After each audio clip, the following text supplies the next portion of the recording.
ஹரே கிருஷ்ண பக்தர்களே, அறிவின் அரசன் பாகம் 1 அத்தியாயம் 1 ராஜவித்யா அறிவின் அரசன். ஸ்ரீ பகவானுவாச்ச இதம் துதே குஹ்யதமம் பிரபக்ஷ்யாம் யன ஷூயவே ஞானம் விஞ்ஞான சகிதம் யஞ்ஞாத்வா மோக்ஷசே சுபாத். பரமபுருஷ பகவான் கூறினார், எனது அன்பு அர்ஜுனா, நீ என்னிடம் என்றும் அழுக்காறில்லாதவனாதலால் எதை அறிவதால் எல்லா துயர்களிலிருந்தும் பௌதீக நிலையிலிருந்தும் விடுபடுவாயோ அந்த மிக இரகசியமான அறிவை உனக்கு அளிக்கிறேன். பகவத்கீதை 9.1. பகவத்கீதை 9ஆம் அத்தியாயத்தின் துவக்க வார்த்தைகள் பரமபுருஷ பகவான் கூறுவதை குறிக்கின்றன. இங்கே ஸ்ரீ கிருஷ்ணர் பகவான் என்று குறிப்பிடப்படுகிறார். பக என்றால் செல்வங்கள், வான் என்றால் உடையவர். கடவுளை பற்றிய அறிவு நமக்கு ஓரளவே இருக்கின்றது. ஆனால் வேத இலக்கியங்களில் கடவுள் என்றால் என்ன என்பது பற்றிய நிச்சயமான விவரங்களும் உண்மைகளும் உள்ளன.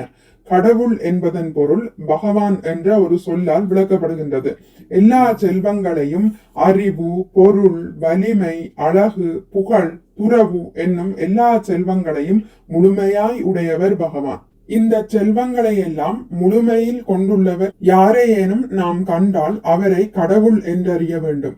அறிவு மிக்க, பொருள் மிக்க, புகழ் மிக்க, அழகும் பலமும் மிக்க மனிதர்கள் பலர் இருக்கின்றனர். ஆனால் இந்த செல்வங்கள் எல்லாவற்றையும் உடையவனாக எந்த மனிதனும் உரிமை பாராட்ட முடியாது. இவற்றை முழுமையில் உடையவராக கிருஷ்ணர் மட்டுமே இருக்கிறார். மேலும் கிருஷ்ணர் கூறுகிறார், போக்தாரம் யக்ஞ தபசாம் சர்வலோக மகேஸ்வரம் சுக்ருதம் சர்வபூதானாம் ஜாத்வா மாம் சாந்திம் ருச்சதி.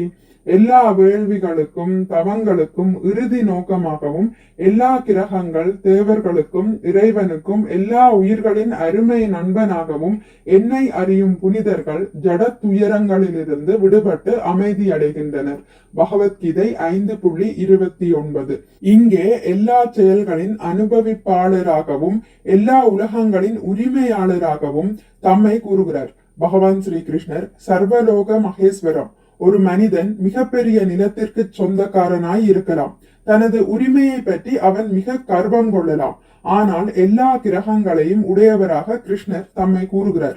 கிருஷ்ணரே எல்லோருக்கும் நண்பராகவும் தம்மை கூறிக்கொள்கிறார். சுக்ருதம் சர்வபூதானாம். கடவுளே எல்லாவற்றின் உரிமையாளரும் அவரே எல்லோருடைய நண்பரும் எல்லாவற்றையும் துய்ப்பவருமாகிறார் என்பதை அறியும் ஒருவன் மிக்க அமைதியை அடைகிறான். இதுவே உண்மையில் நிம்மதிக்கு வழி.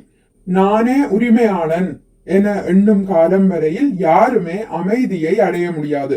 உரிமை பாராட்டக்கூடியவர் யார் இருக்கின்றனர்? சில வருடங்கள் முன்பு வரை சிவப்பிந்தியர்கள் அமெரிக்காவின் உரிமையாளராக கருதப்பட்டனர். இன்று அமெரிக்கர் இந்த நாட்டிற்கு உரிமை கொண்டாடுகின்றனர். இன்னும் 400 வருடங்களில் அல்லது 1000 வருடங்களில் இதே உரிமைக்கு வேறு யாரேனும் வரலாம். நிலம் இங்கேயேதான் இருக்கின்றது. நாம் இங்கு வந்து சொந்தக்காரர்களாக பொய் உரிமை கொண்டாடுகிறோம். இது வேத நியதிகளுக்கு ஒத்ததல்ல. ஸ்ரீ ஈசோபனிஷதம் உலகில் உள்ள எல்லா உயிருள்ள உயிரற்ற பொருட்களும் கடவுளால் ஆளப்பட்ட கடவுளுக்கு சொந்தமான பொருட்களே. ஈசாவாஸ்யமிதம் சர்வம் என்று கூறுகிறது. இந்த கூற்றின் உண்மை தெளிவானதேயாயினும் மயக்கத்தின் காரணமாக நாம் நம்மையே உரிமையாளராக எண்ணிக்கொள்கிறோம். உண்மையில் எல்லாவற்றிற்கும் இறைவனே உரிமையாளர். எனவே மிகப்பெரிய செல்வந்தர் அவரே ஆவார். தன்னையே கடவுள் என்று கூறிக்கொள்ளும் மனிதர் பலர் இருப்பதும் உண்மையே. உண்மையில் இந்தியாவில் குறைந்தபட்சம் இது போன்ற ஒரு டஜன் மனித கடவுள்களை காண்பது என்றுமே கஷ்டமாக இருப்பதில்லை. ஆனால் இந்த கடவுள்களை எல்லாவற்றிற்கும் நீங்கள் உரிமையாளர்களா என்று கேட்டால் அதற்கு பதிலளிக்க முடியாதவர்களாக இருக்கின்றனர். கடவுள் யாரென்று அறிய இதுவே வழி. எல்லாவற்றிற்கும் உரிமையாளர் கடவுளே. எனவே எல்லோரையும் விட எல்லாவற்றையும் விட அவரே பலசாலியாக இருக்க வேண்டும். கிருஷ்ணர் இந்த பூவுலகில் இருக்கையில் அவரை வெல்லக்கூடியவர் யாருமே இருக்கவில்லை. எந்த போரையும் அவர் இழந்ததாக சரித்திரமில்லை. அவர் ஒரு சத்திரிய குலத்தை சேர்ந்தவராக இருந்தார். எளியோரை பாதுகாத்தல் சத்திரியரின் கடமை. அவரது செல்வத்தை பொறுத்தவரை ஸ்ரீ கிருஷ்ணர் 16,108 மனைவிகளை மனம் புரிந்திருந்தார். ஒவ்வொரு மனைவியும் தனி மாளிகையையும் அவளுக்காகவே தனியான ஒரு ஸ்ரீ கிருஷ்ணரையும் அடைந்திருந்தனர். இப்பெண்மணிகளை அனுபவிப்பதற்காக 16,108 ஸ்ரீ கிருஷ்ணர்களாக அவர் தன்னை விரித்து கொண்டிருந்தார். இது நம்ப கடினமானதாக இருக்கலாம், ஆனால் ஸ்ரீமத் பாகவதத்தில் இது கூறப்பட்டுள்ளது.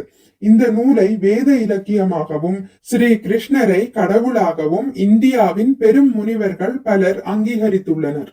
ஹரே கிருஷ்ணா. இத்துடன் முடித்துக் கொள்கிறேன். இனி அடுத்த பதிவில் இதன் தொடர்ச்சி தொடரும். மிக்க நன்றி. ஹரே கிருஷ்ணா. உங்களுக்கு இந்த வீடியோ பிடித்திருந்தால் லைக் பண்ணுங்கள், ஷேர் பண்ணுங்கள், சப்ஸ்கிரைப் பண்ணுங்கள். நோட்டிபிகேஷன் பெல்லை அழுத்துவதன் மூலம் அடுத்த பதிவுகள் உங்களை வந்தடையும். பகவான் ஸ்ரீ கிருஷ்ணரை பற்றி கேட்டு மகிழ்வோம். ஹரே கிருஷ்ணா.